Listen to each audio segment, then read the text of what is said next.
I will be sharing a sermon this morning written by Brother Enrique Hernandez, Rivas of the Diocese of New York. Please join me in prayer.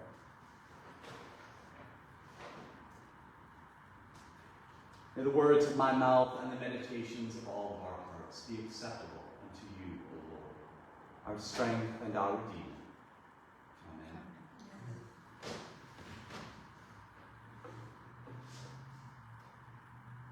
There's something wonderfully honest and fascinating about the story we hear today from Thomas. While the other disciples hid behind closed doors on that first Easter evening, Thomas was absent. When they found him, they told him everything they had seen, but he refused to take their word for it. Unless I see the marks of the nails in his hands, and put my finger in the mark of the nails in my hand at his side, I will not believe. We call him Doubting Thomas, as if the center of the story was his inquiry, as if the moral of the story was that we should not doubt like Thomas. But if we look more carefully, we will notice that Thomas's question is a great gift to a skeptical world. His doubt is not a failure of faith, but rather, in the hands of a loving and teaching God, a path that leads to faith.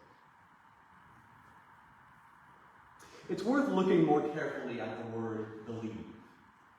In the original Greek of John's Gospel, the word is pisteuo, and it appears about 90 times. But pisteuo does not only mean believe as an intellectual act, as approval or adherence to a concept.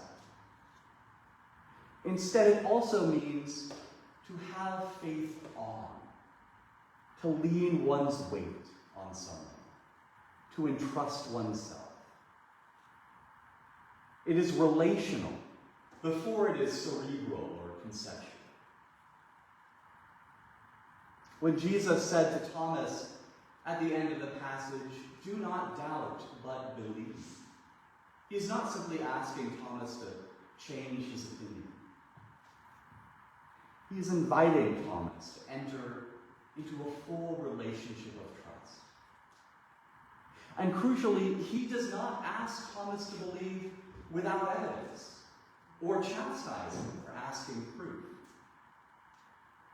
He offers his hand and his side to assuage Thomas's thirst for evidence. Come, touch, and trust. Faith in this story is not a leap in the dark. It's walking towards the light that is already present. Gregory the Great, writing in the 6th century, remarked that Thomas's doubt did more for the faith of the church than the ready belief of the other disciples. Because Thomas demanded proof, he received it. And what he received was not a vision, not a feeling, not a spiritual impression. He was instead to touch, to stick his fingers in a real wound, to put his hand in Jesus' real side. Gregory sees that as providential. God is not only not angry at Thomas's stubbornness, he did not only tolerate it, he used it. The next Sunday, Jesus came back to visit the disciples again. And this time, he offers his body to Thomas to examine. The message for future generations is clear. Our doubt is not an obstacle to encountering Christ. It can become the path that leads us to finding the risen Lord.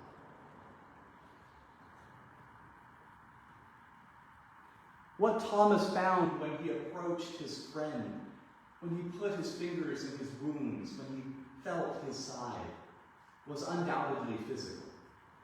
This is very important. The resurrection of Jesus is not a metaphor for new beginnings. It is not a conceptual idea or the survival of a message in the community of believers. The resurrection of Jesus means a physical body walking out of the tomb, still bearing its scars from the trauma Jesus had experienced. The Gospels narrate intrinsically physical experiences. In them we see Jesus eating, drinking, walking, even crying. This is particularly true after the resurrection, when Jesus demonstrates his presence, not spiritual or ghostly, but physical, by eating, cooking, and walking with the disciples.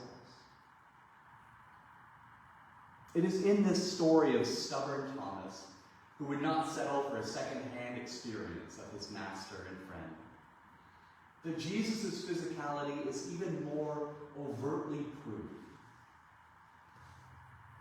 Thomas's pistuo, his entrusting of himself, was grounded on what his own hands had touched. Jesus fulfilled his need for proof, allowing him to believe.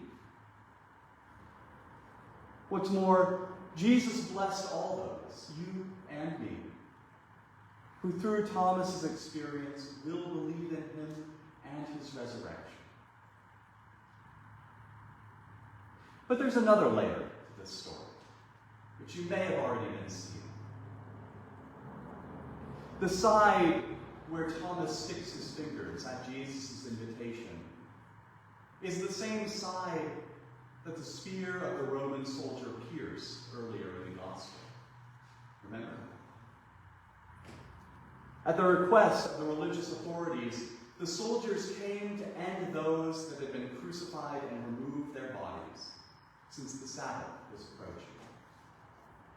They broke the legs of the other men, but since Jesus was dead already, they pierced his side, and from it flowed blood and water.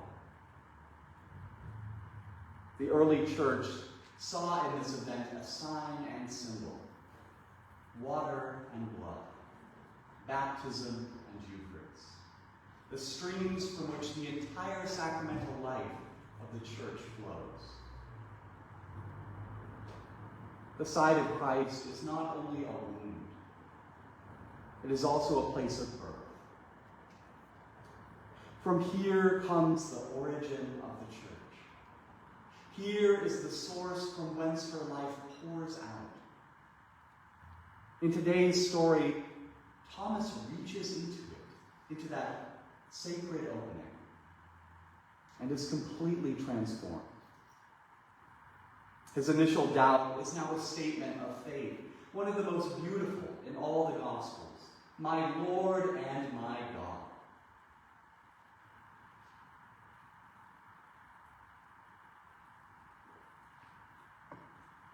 Notice also that all of this is happening on the first day of the week, on a Sunday, the same time of the week on which the first appearance of Jesus to the disciples occurred, when Thomas was missing. This timing is not an accident. John is writing to a community who gathers around the table of the Lord on a Sunday. And he's drawing a deliberate line between what happened that one Sunday and what happens every week. The risen Christ comes to his gathered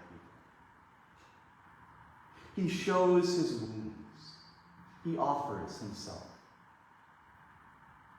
These appearances of Jesus to the gathered community in John 20 are the first Eucharists. And what we celebrate each week is the continuation of that event. This is why Thomas missing the first Sunday appearance is so important. Thomas was isolated from the community, and that isolation led him into doubt. Jesus could have appeared to him any other day of the week. But it is only when Thomas rejoins the community the next Sunday that the encounter becomes possible. In this, there is a gentle but present reminder for us about why we gather on Sunday as a community. The table requires our presence. And when we gather together at the table, we encounter Jesus. As a church, we continue to gather on Sundays, just as Thomas and the disciples did. Every time we are able to come together to celebrate the Eucharist, the table set before us is the side of Christ. And that same water and blood are given to us in the body and blood of the risen Lord. What Jesus said to Thomas that night, he says to us now. Whether we can receive him physically or spiritually. Come forward, reach out your hand, and put it in my side.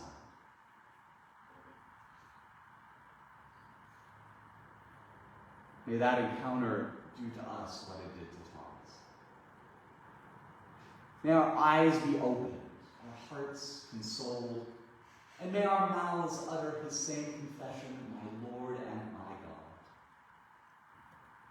May we practice true pistuo, entrusting ourselves fully to the one that showed and shared his wounds, not as signs of defeat, but as sources of transformation.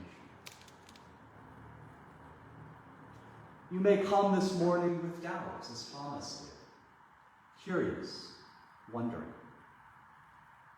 You may come with questions that have no easy answers, with grief, with a faith that feels thin and fragile.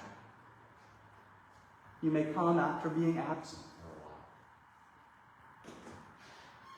Come anyway. Get closer.